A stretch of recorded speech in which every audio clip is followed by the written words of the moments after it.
Nene Royal was damn near perfect with her cover of Muse's Hysteria on this past week's America's Got Talent, but she wasn't the only woman bringing some rock and metal into the competition.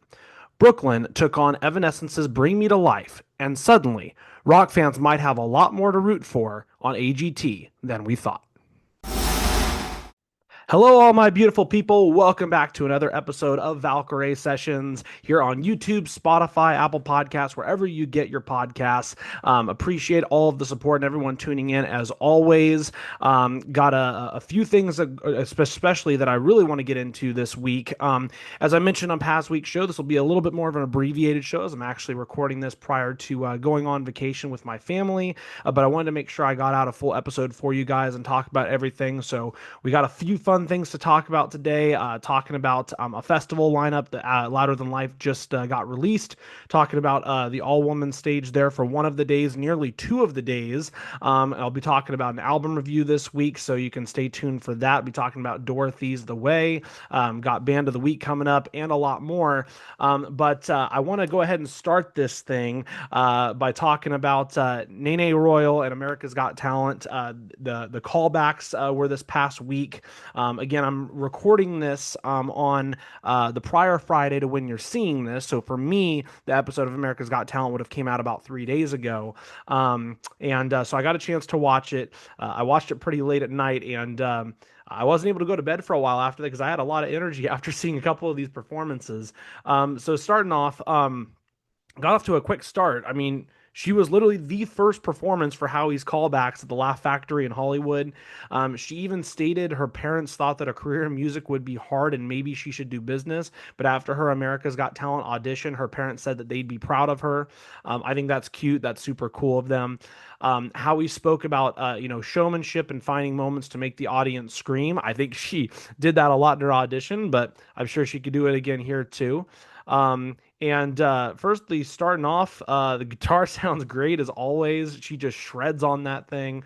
All of a sudden, you could hear you could hear where things were going. I was like, okay, Hysteria by Muse. All right, I'm super happy and ready for it. The guest judge that was there with Howie was Nikki Glazier, and she recognized it right away. So I didn't realize Nikki was a rock or metalhead like that. So I love that. I didn't know I could like her any more than I already do as a comedian, but hey, she's a fan of that too, which is great. During the whole performance for Nene, the entire crowd's into it. You know, they're clapping their hands. They're tapping to the beat. They're moving their heads around and whatnot. Howie's just sitting there like a proud dad. That's what I thought was the funniest thing. He's just sitting there like this, or he's just super happy watching the performance. One other compliment I want to give to Nene as well with this performance specifically is with Zombie. She sounded great, but there was a point in the beginning of her singing that the lower part I felt like didn't sound as good. And here, this was almost like the perfect song choice for her, as I felt that, there are different parts of her vocal range and her strengths were just shown at the highest level here. And then, of course, she just commands the stage like no other and brings out the energy out of a room. It's unparalleled. I mean, there's nobody else in the competition that has done that. It was kind of a recurring theme on the show. We saw really with, some of Howie's callbacks and even some of Sofia Vergara's callbacks was, commanding a room or being a showman or showwoman in this case. And that was Nene. I mean, she did it better than anybody on that entire show. There were some other good acts, and I'll get into what I think her toughest competition may be as we move forward to the live shows here in a little bit. But I mean, she just commands that stage and brings the energy out of a room like nobody else. One thing that was said by someone in the performance that I made note of was, imagine in 5 years what she'll be like. I mean, she's 16 right now, and that's a great point. She's only going to get better. I think she's been working on the guitar now. I could be wrong. I believe it was since she's been 8 years old, so about 8 years of her life. And I mean, yeah, imagine 5 more years. She's just gonna keep killing it. And I was originally gonna actually mention this in the very beginning of the show as my opening line, but then I wanted to include another act in there. But I mean, I honestly think that Nene could either as a solo act or with a band be one of the biggest names in rock and metal in a few years' time, and I'm not kidding. I mean, I've legit gone from hearing this after hearing this from saying, she has a shot to win the competition, to now, like, I think she could be on tour already. And I mean, even Nikki said at the end of the act that, even if you don't win this thing or you don't get chosen, I'm going to find you. I will buy a ticket to see you wherever that's at. And I mean, I think that she's making millions of fans, even across genres. Like, I mean, you're seeing all of the views this season. I mean, you compare her views for Zombie and Hysteria to anybody else, she's blowing everyone out by a country mile. I mean, she has two of the top three vids of the season, and the top two it'll probably be pretty soon as she'll pass up another act that was a couple months ago. But I mean, she's a bona fide superstar. I mean, she's at tens of millions of reactions, tens of millions of views and reactions, millions of views on those videos. I mean, she's a superstar. No ifs, ands, or buts about it. Chris Sosa, who followed her, who is the comedian, even said, "How do we follow that?" And my answer is, you don't, plain and simple. I mean, there's no following greatness like that. I mean, Howie even said later on that, there's a lot of great acts and this is a tough year, and then said she's the best. And, she might have not got that golden buzzer. I felt like she definitely could have when she did Zombie. But she's definitely going to be one of the strongest acts, I think, going into the live shows, which start, by the way, this Tuesday, Wednesday. The good thing about this episode coming out Friday the 21st is that she isn't doing her performance till the 25th. I'll probably be recording next show before that, but we'll see if we can incorporate that in next week's show on the 28th somehow. Regardless, though, I'll have coverage and a recap of that at some point here on the podcast, talking about how she did in the live shows. I know 7 of the 11 acts, Tuesday, Wednesday, of both weeks will be eliminated, 3 of which will move on by audience vote, and 1 will move on by the judges' golden buzzer. So we'll see how she does. I would be shocked if she doesn't move on, and I think that she can go very, very far.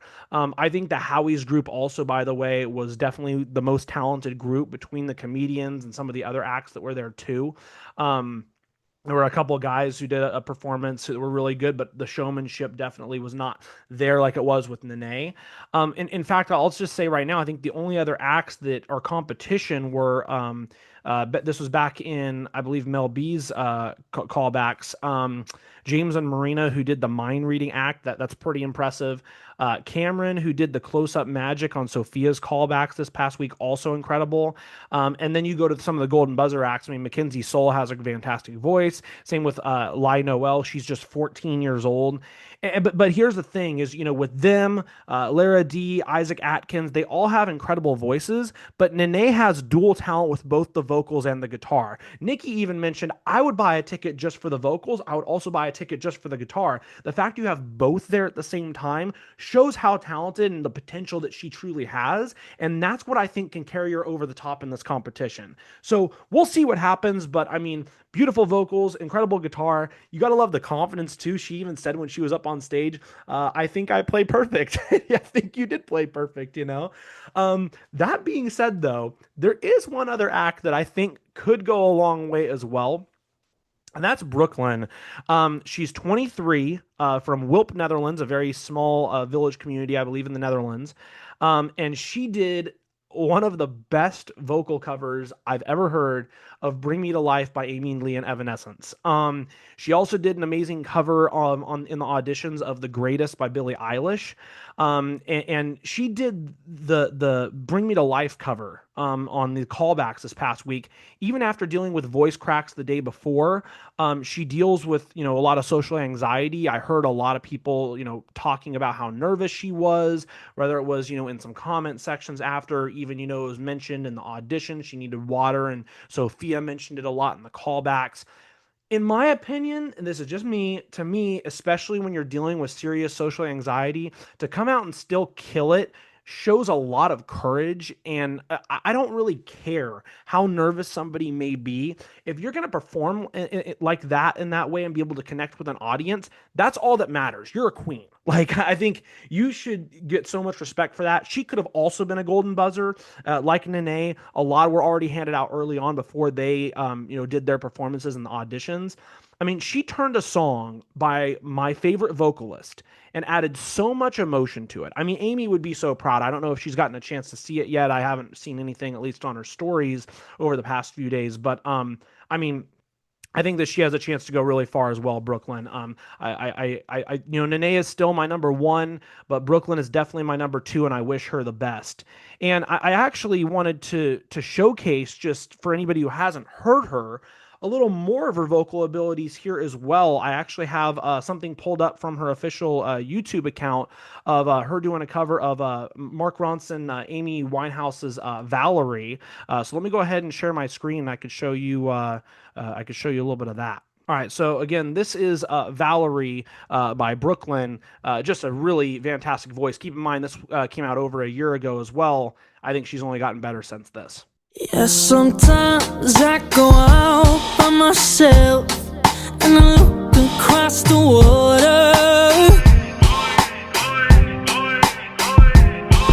and I think of all the things what you're doing. In my head I paint a picture. Since I've come home, well, my body's been a mess, and I miss your ginger hair and the way you like to dress. Won't you come on over? Stop making a fool out of me. Why don't you come on over?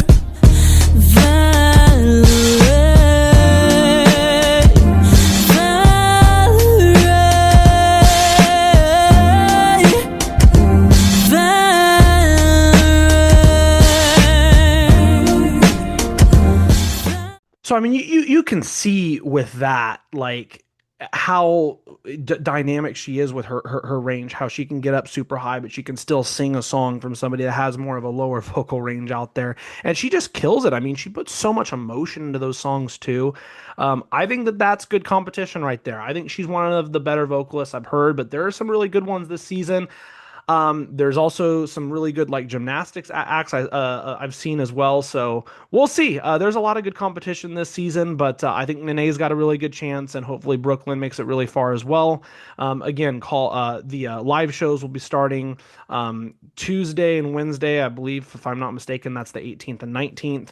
So we'll see how things go, and I'll definitely have more for you on both of these incredible women and how far they can potentially make it. And transitioning out of talking about Nene and Brook and America's Got Talent, I want to move in and talk about just a couple of tidbits of some news this week going on in rock and metal. So first off, this is an article from Blabbermouth talking about Within Temptation, their new album that's upcoming, and the fact that they're going to have more stuff kind of talking about just the world and some political lyrics on their upcoming album. I think that's really interesting. So here's the article. Came out on August 8th. In a new interview with Ukrainian metalhead Vladislav Stadnik, who goes by the name Metal Pilgrim, Within Temptation frontwoman Sharon Denadel spoke about the progress of the songwriting and recording sessions for the follow-up to the band's 2023 Bleed Out album. She stated, "We're not finished yet, and with that always comes a tour, but we're still trying to hopefully manage everything in time. So that's something we have to decide very soon. And still working as we speak on new material, recording stuff. But as we're going to take a different take on music, it's going to be so different from the last album again. For us, it's going to be huge, going further away from everything, skills we have never played before. So you go check which skills we haven't played yet, really different kind of music and different take on music in every way. We'll probably take some live musicians extra with us, like vocalists on tour that are going to be singing live, backup things, and stuff like that. Asked if the social activism part of Within Temptation's lyrics, which was so prevalent on Bleed Out, will be present on the upcoming LP, Sharon said, "Not as much as the latest album, but there will be songs still about that, especially as the world has gotten crazier in the last few years. And it's always an inspiration for us. We've always been political, engaged, but with the last album, we've been so openly vocal about what we are, where we're standing, how we think. But now we're taking an even broader spectrum of more countries, different countries as well. And also because as social media brings everything so close to you, you feel like there's so many things to talk about. And everything has effect on each other. What happens in America, what happens in Iran, what happens in many countries, it all is all connected." We can't see it loose from each other again. It's like how much Russia is involved even in the Middle East. And we hardly talk about that, and people sometimes don't connect it, although I think everybody is now more informed than ever because it's so obvious. Sharon previously talked about Within Temptation's upcoming album earlier this summer in an interview with Metal Hammer Germany. She said at the time, "Well, I think, of course, things have changed musically a lot. How we started, we grew up with the music, and yeah, always followed new influences that we enjoyed very much and implemented that into our music with the style we already had. And so that was our evolution, I think, in a way throughout the years, and every time a little bit. But this time, what's coming up next, it's going to be huge. It's such a different thing. We're going to do that. I know I love it, what we're going to do, but I hope everybody else is not going to be completely blown away in a bad way. And I hope they will be blown away in a good way. But the sound is going to completely change with the next album, like 100% difference. I think that's really cool. I think that there are some times that people will state, when a band dives deeper into talking about their thoughts on politics and stuff, oh, you're going to alienate the side of the fan base. My take on that is always been the same. If your fans care enough about your music and who you are as people and they followed you long enough, even if they disagree with some of what you say, they will accept it because they are fans of the music. Some will disagree with that, and some may, move away. But at the end of the day, then they're not your fans. I think that music is so much deeper than politics and a lot of the problems going on in the world. Some people don't want that to be involved because they view that it's, an escape from all the stuff going on. But you also have to understand, for these musicians, if they're seeing a lot of stuff going on, music is an escape through them, and that's a big part of their lives, maybe, in a way. I mean, for example, the first band I can think of, just in terms of world or current events where it's played a big role in their music, look at Ginger. I mean, they're from Ukraine. There are multiple songs that talk about the conflicts that have happened over there, even before the big war started with Russia and Ukraine. The conflicts between that region of the world for many, many years. I don't think that that's a bad thing. If anything, I think that's a positive, because it really brings out and shows the emotion of where these people are coming from. And I think they should be encouraged to bring that out in their music. I think nowadays, and this has always been the case in music, there's so much stuff out there that's about love. There's so much stuff out there, especially in rock and metal, that, talks about emotions, and all of that is important and great. But, if certain things going on in the world affect you in a certain way, you should be able to use music as an art to be able to bring that out about your thoughts of what's going on, and feel welcome to be able to bring that out to your fan base. That's just my take on it. I know some people will disagree, but I'm really looking forward to seeing what Within Temptation is going to bring out with their music on this upcoming album. A big fan of them, been a big fan of them for a while, and I think it'll be a welcome addition to their already great catalog that they have. With that being said, let me go ahead and talk about one other little bit of news tidbit here, which I think that this is super cool too. Courtney LaPlante of Spiritbox and Ollie Sykes, Bring Me the Horizon, collaborate on a song for Valorant. This is an article in Kerrang. Ollie Sykes and Courtney LaPlante have collaborated on Valorant Champions Anthem, If the Sun Burns Out Tonight. In the latest epic collision between the worlds of heavy music and video games, Bring Me the Horizon's Ollie Sykes and Spiritbox's Courtney LaPlante have collaborated with electronic producer Grabbits on this year's Valorant Champions Anthem, If the Sun Burns Out Tonight.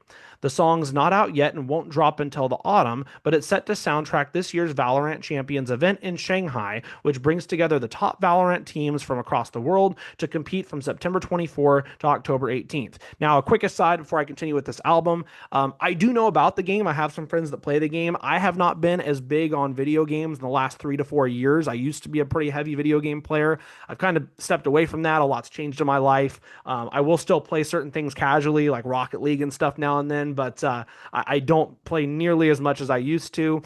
So in terms of the specifics about the game, I don't know about that, but just wanted to mention that before I get into the rest of the article here.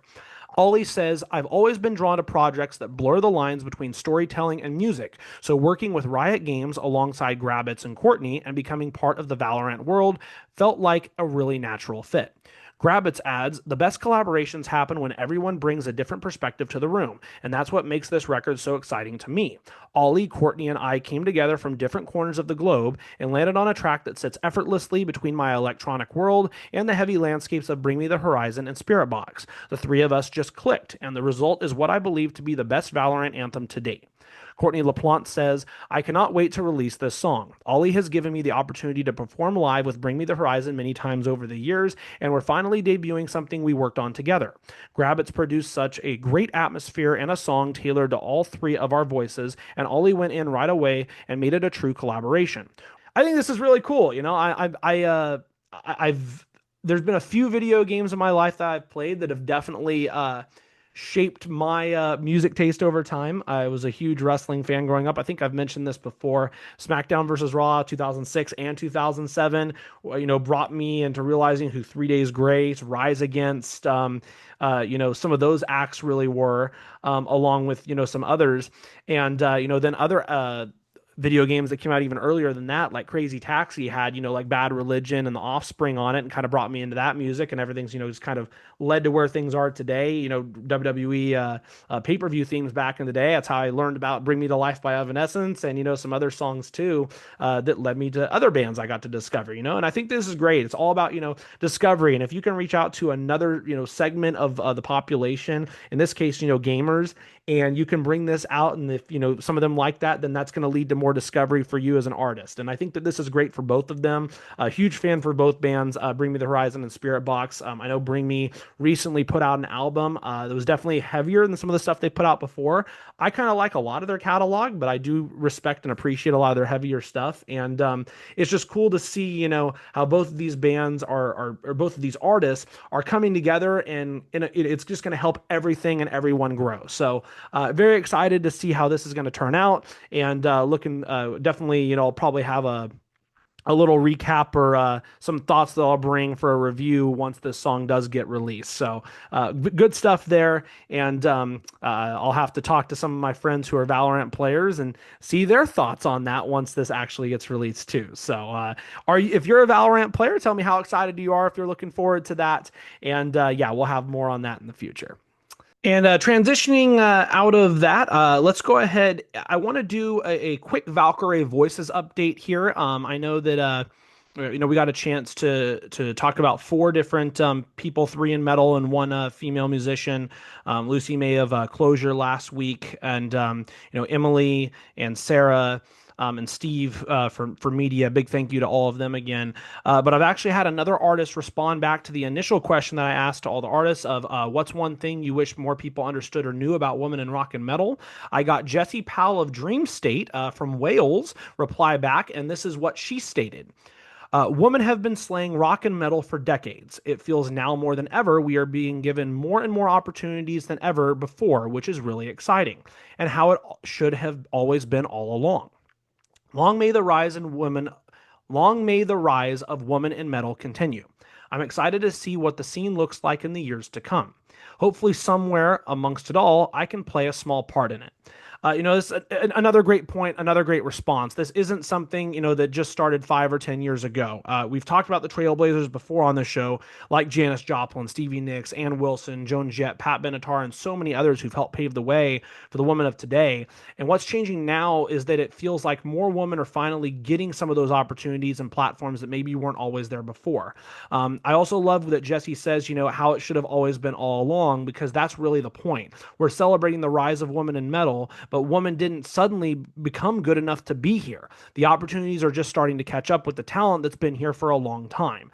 And then I love her ending too, saying she hopes she can play a small part in where the scene goes next. I think that's how this continues, As I mentioned before, one generation opens the doors for another, and then artists like Jessie and Dream State can inspire whoever's coming next. So hopefully she's playing more than just a small part in it. Big thanks again to Jessie. You can follow her at Jessie Dream State on Instagram and go check out her band Dream State. Big thank you for your thoughts on that. I really appreciate it.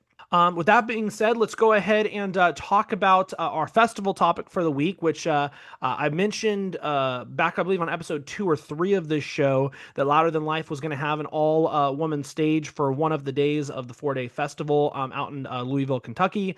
Well, the set times have been released, and there's actually nearly back-to-back days of all-woman stages at the Decibel Stage at Louder Than Life. So let me go ahead and share my screen with y'all, and you can see what I'm talking about with the set times here of the lineup. The all woman stages start on all nearly all woman for the full day starts on Friday. So as you can see here, we have Showing Teeth with the second act of the day after American Monster at the Decibel Stage on Friday. Then Vanna, the Scene Queen. Dead Poet Society's sandwiched a little bit in the middle here, and then finally the last two acts of the day, The Warning and The Pretty Reckless. So pretty darn cool to see all of this here on the Friday. Um, I love MCR, but I've already seen them before. They're a great act to see. I would probably make the choice to go over here and listen to The Pretty Reckless. I'm interested to see, I'm not going to be there, obviously. I'd have to travel halfway across the country. But for anybody who's going to Louder Than Life that tunes into this podcast, let me know if you go this Friday, how many people are here versus here. I think there's going to be obviously a ton of people listening to My Chemical Romance, but I wouldn't be surprised if the Pretty Reckless got a pretty good crowd at the Decibel Stage themselves. So that's the Friday. And then the Saturday is when we have the all woman lineup here at the Decibel Stage. So we start with Diamante in the morning, and then we go to Cami Caho, Icon for Fire, Orianthe, Lindsey Sterling in this moment, and then finish it off with Hailstorm. So really, almost 2 straight days you get all woman stages there. That's what 7 acts that day. I mean, that's 12 out of 14 acts from Friday and Saturday, have bands with women in them. And I think there are acts with women in them. I think that's fantastic. And that's, and obviously don't want to take away from everybody else that's, performing at Louder Than Life. I'm Sublime, who will actually get a chance to see at Aftershock later this year. That's great to see them there. Tom Morello, Bill Murray, Limp Bizkit obviously is always great. Along with all the other acts, Iron Maiden, Rise Against, I've got a chance to see before. Skillet, of course, that'd be really cool to see them again, especially Jen. She's incredible with that band. And then, Sunday, of course, they finish it off with Tool. Gojira is there as well, Under Oath, and some other great acts. But had to highlight the Decibel Stage on Friday and Saturday, and all the incredible acts that are going to be there. And really a fan of how Louder Than Life kind of lined everything up this year to be able to make that happen. One thing, though, I do want to ask you guys is having an almost entirely woman fronted or woman featured stage for 2 days awesome concentrated representation, or ultimately would you rather see those bands or those acts spread throughout every stage and position on the festival? Let me know in the comments down below. I'll give my thought real quick on that. I personally think it's really cool the way that they laid it out, because ultimately just the marketability of it. Not only, can that be talked about beforehand, but ultimately the best marketing at a festival is person to person, mouth to mouth. And if you're going around and, you're talking and meeting new friends or talking to people about, hey, what actually are you excited to see today? Where are you going? And you have some people say, hey, the Decibel Stage over here has acts with women all day long and they're kick-ass bands. I don't know if you've ever had a chance to listen to Lindsey Sterling. I don't know if you've ever had a chance to listen to The Warning. Oh, no, I haven't. People might go check it out and then they're going to, discover more bands and stuff. And I think that marketing it out in a certain way like that, I think is going to be a positive. And I wouldn't be surprised if that stage is very popular, especially those 2 days. So I'm looking forward to seeing how that turns out. If anybody's going to Louder Than Life, I'd love to hear your thoughts on that. And then, of course, going into it, your thoughts on this question and topic, I'd love to hear. So that's what I wanted to talk about on that front. And that leads us to today's album review, or this week's album review, I should say, which this week I'm talking about Dorothy the Way. This is a band that I discovered actually via the Power Hour show on Access TV back a few years ago when when Black Sheep was released on their last album, Gifts from the Holy Ghost. Big credit, by the way, to Matt Penfield, Josh Bernstein, and Katie Babbs. They do a great job with interviews, talking about new music, just being great personalities and managing to just keep everything flowing without it being too rushed on television. I haven't had a chance to actually watch the show recently. I had Access TV for a while. I think I still do, but I haven't seen it come across like my guide. So yes, I am still an old head like that. I don't have YouTube TV or that kind of TV. I do have Amazon Prime Video, and I do have Peacock, but I don't have all streaming TV. I do still have DirecTV. I know I'm a dinosaur, but you know what? Say what you will about that.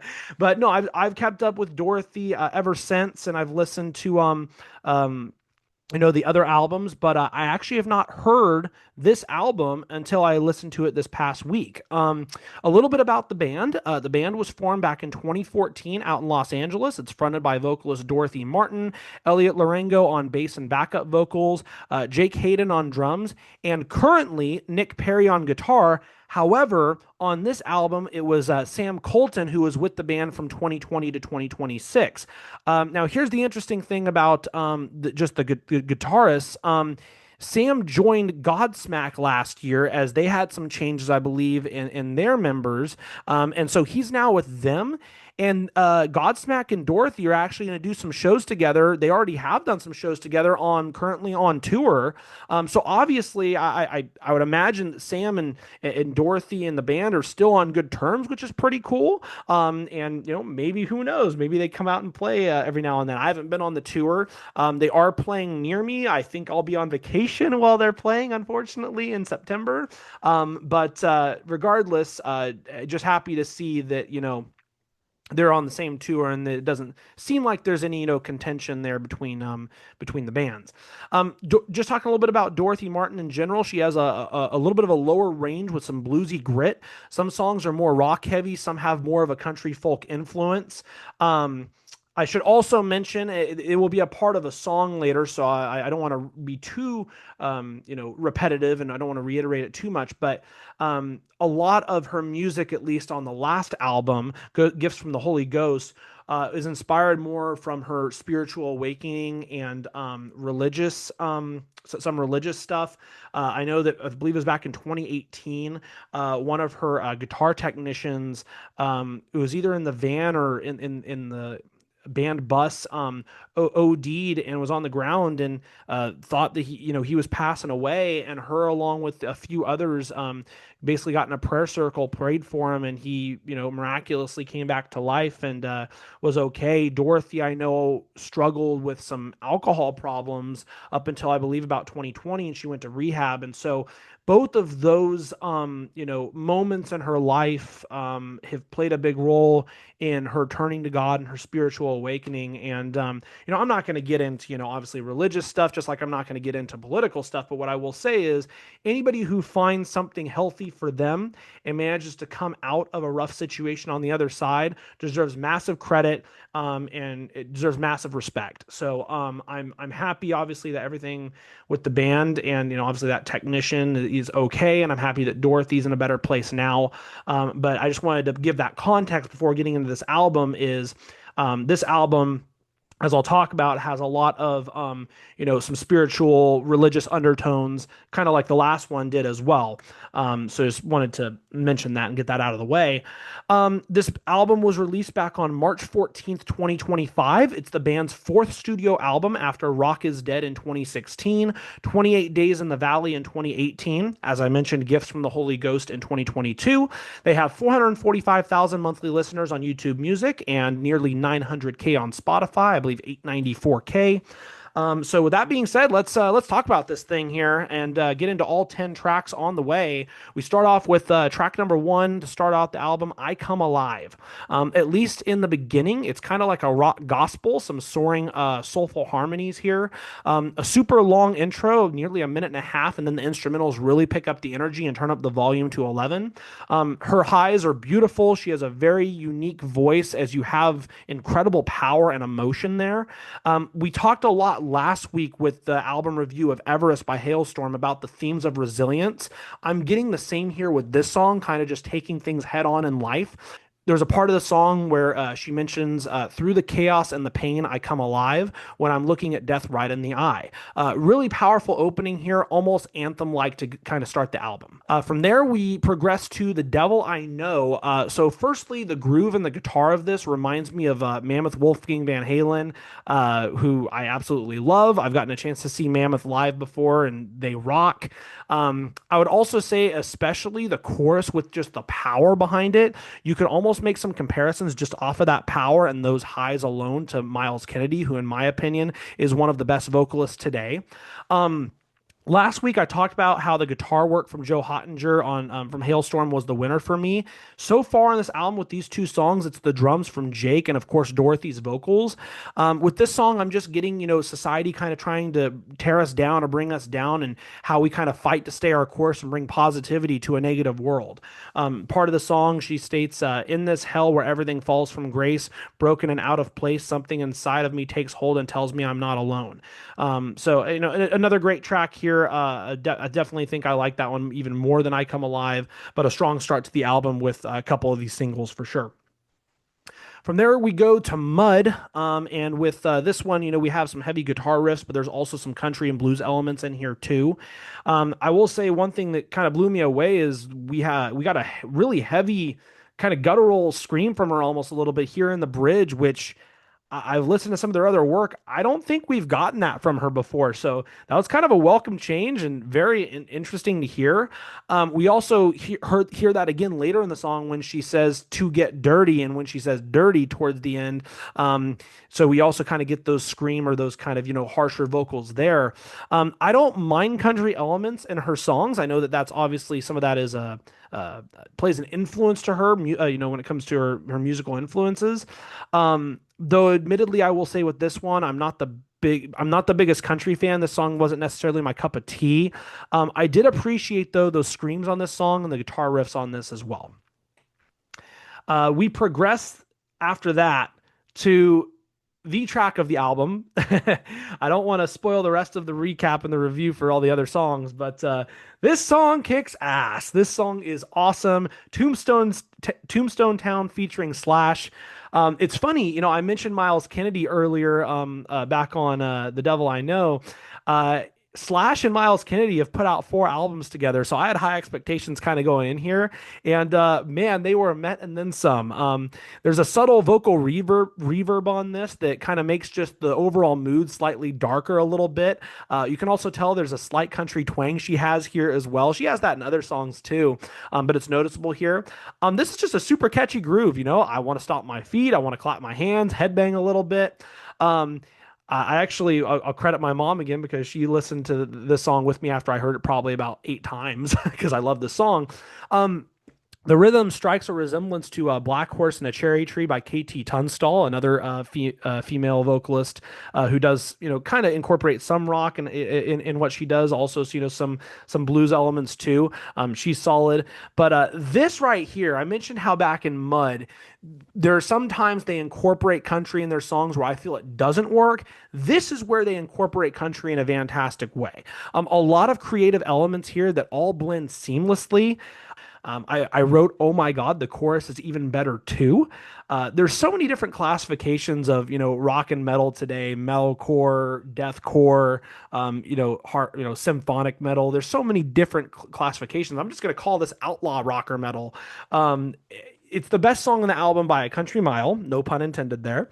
We even kind of get another scream on the last "You Cheated Me" towards the end of the song. It's like, "You cheated me," and just screams from there. Slash is also just one of the best guitarists too. I mean, what a history that he's had. Obviously, Guns N' Roses and everything he does now with Miles Kennedy, and he's just incredible. And he makes the song even better. I mean, how could he not make a song better? The only thing I'll say is how have I not heard this song in the past year? I don't know how it hasn't come across the radio, how it hasn't come across my feed, but this is one of their best songs they've done, no joke. I mean, this just screams right here a revenge song about an ex-lover or just betrayal in general. I have to just I cannot state enough how good the song is. I have to insert a meme to describe just how I feel even more. It was perfect. Perfect. Everything, down to the last minute details. Need I say more? It's a killer track. What an incredible song. One of the best ones I've heard yet reviewing albums on this page. From there, we go on to Bones, and the album just, is still really strong from here. With this song, I'm getting themes of just learning from past hardships or heartache and how it has transformed her into a stronger and better person. She states with the song, or she states in the song, so one of the lyrics, I had a love that turned to dust. It left me dead inside with the ghost of who I was. But some things are better when they break you, not for the hurt, but for the breakthrough. One note instrumentally, I credited the drums on the first couple of tracks on this album, but the guitars of Sam and Elliott are superb here as well. Another really solid track. After that, we go to track 6, which is Unholy Water. I talked earlier about that story of, her guitar technician who nearly passed away, and how, she prayed, and how she dealt with alcohol addiction and stuff. I think, this song right here is a lot about her spiritual awakening and how now she can see certain things as evil. I mean, hell, Unholy Water could even be about alcohol or addiction in general. It could even be more general than that and just be about personal demons for anyone. But it's obvious that her personal experience here plays a huge role in this song. It's slower, mid-tempo pace than other songs on the album, like Tombstone Town. Definitely some soulful and bluesy textures, even vocally here. Another really superb track. After that, we progress to Haunted House, continuing really just the same themes here, kind of coming back over from Unholy Water, of just turning to something healthy for her to answer for her sins, turning to God, then continuing her alcoholism. She even mentions with one of the lyrics, well, I poured whiskey on my demons. They ain't drowning. I need Jesus. The Haunted House is a description of how scary one time of her life may have been, dealing with all of that personal trauma. Really great energy here again on this one with a really gritty bluesy riff. So another really nice track. After that, Putting Out the Fires, track 8, another solid song that has some elements of country and, of course, rock and roll again. Just themes here of ending a toxic relationship. One thing I'll say is, after those first 4 songs that were all singles leading up to the album, none of the rest of this so far has felt like filler. They're all creative ways of talking about rough or tough moments in her life and how she managed to get through all of them, which I really appreciate. Getting into the last couple of tracks on the album, firstly, Superhuman. Again, this sets a dark, almost haunting feeling, and I think that that's the point as she talks about reapers, hellhounds, and demons here. Steady rhythm, guitars really pick up at the chorus, more themes of resiliency here. There's one of the lyrics that states, rain down like fire from heaven, raised up by amazing grace, standing on top of the mountain got me feeling superhuman. Just super empowering, could also be really motivational for others to overcome their own struggles as well. Finally, we finish up with The Way, the title track of the album. This is another incredible track, super emotional track, really. And I mentioned this later in my review, but I'll put it here now. I don't know how a song can make you so sad, happy, and empowered at the same time, but it really did. With the piano and the light guitars, it really sets up for a cinematic finish, and her vocals come out even more here. I hope they end all of their live shows with this. I don't know what their set list looks like, but this is like a perfect song to close with. Part of the song says, the sun will rise, the sun will fall. We keep searching through it all. In the darkness, find a light till we smile and say goodnight. Whether it's finding a reason to keep living, searching for answers in the world, it's just about, to me, continuing the fight. I feel, and, kind of just coming together, all of us, as people. Her voice just shines so bright on this song. It's just a really, really beautiful way to finish out the album. My overall thoughts, this album was extraordinary. It's remarkable to be able to deal with all of this darkness, overcome it, and be proud enough to talk about it in a way in which, all of these songs have different elements to them. It's funny because while there's still darkness involved with the song, Tombstone Town doesn't attack that head on compared to a lot of other songs here, I feel, yet it's my favorite on the album. That being said, though, The Way is number 2 just because of the pure emotion it evokes and how dark yet positive it is at the same time. I mention underrated a lot when it comes to reviewing albums on this podcast, and I think that she belongs in that category for vocalists. Just so much raw, gritty power there, yet also just pure beauty with some of the vocals too. And I gotta say it, I found something that I think comes just shy to hitting Evanescence's Sanctuary. I'm not going to put it quite the same. I think Sanctuary is still my favorite album I've reviewed so far on this podcast, but this is the second highest score I've given on an album yet. 8 3/4 out of 10, 8.75. The only song I wasn't too fond of was Mud. All of the others I at least made a connection to and appreciated them instrumentally or vocally. I just gotta say, if you haven't listened to Dorothy, you need to listen to this band. And if you haven't listened to The Way, start there. This is a great, I think, introduction to what this band is, especially now, and just a really, really solid album. And I can't wait to hear more from them. I'll do what I can to try to make it out to one of their shows near me. Like I said, I'm probably on vacation, but we'll see what I can do. Very, very great album though. And that will lead us to our final topic segment of the week, and that is our band of the week. Now, with a lot of these, I've covered bands that have, quite a bit of monthly listeners or people that, know about them. I want to change it up and be able to talk about some smaller bands on this show and try to give them a chance to, get some level of recognition where more people will want to listen to them. That's the whole point of this is, it's another avenue for discovery for bands, but I also want to celebrate these vocalists, artists, bands as well. I've spoken about Infected Rain and Unleash the Archers these past 2 weeks as Lana Scissorhands and Brittany Slays were a part of my first segment of Valkyrie Voices. Well, the other person who replied was Zoe Marie Fedorov. She was actually one of the first followers, I believe, to my Instagram page at Valkyrie Fest. And so I wanted to talk a little bit about her band, Catalyst Crime. Catalyst Crime is a symphonic metal band that was formed in 2017 by her and drummer Garrett Lamb. Zoe was a part of another band. She did keyboards and vocals for Cradle of Filth out of the UK from 2022 to 2025. And then Lamb was in another band, Xandria, out of Germany as the drummer from 2000 to 2022. Matt Fedorov, Zoe's father, is the bassist, which is awesome. And then Kaylin Sarakinis, hope I'm pronouncing that right, is the guitarist. Jonah Weingarten plays keyboards, and then Chaina, also known as Chaina Rocks, does guitars for them too. They released their self-titled album in 2021, and they have released some singles since then, such as Cursebreaker and Acquired Immunity. They do have a new album releasing on October 2nd, so I'll be on the lookout for that. Might even have a review for y'all with that one. They're signed to Massacre Records. They have 1,230 monthly listeners on YouTube Music, just under 1,000 on Spotify. They are joining Roy Khan for the Black Halo and Beyond South American tour in October. You'll definitely notice when you listen to this group that Zoe has more, really good, more mid-range belts, can also hit those super high notes too.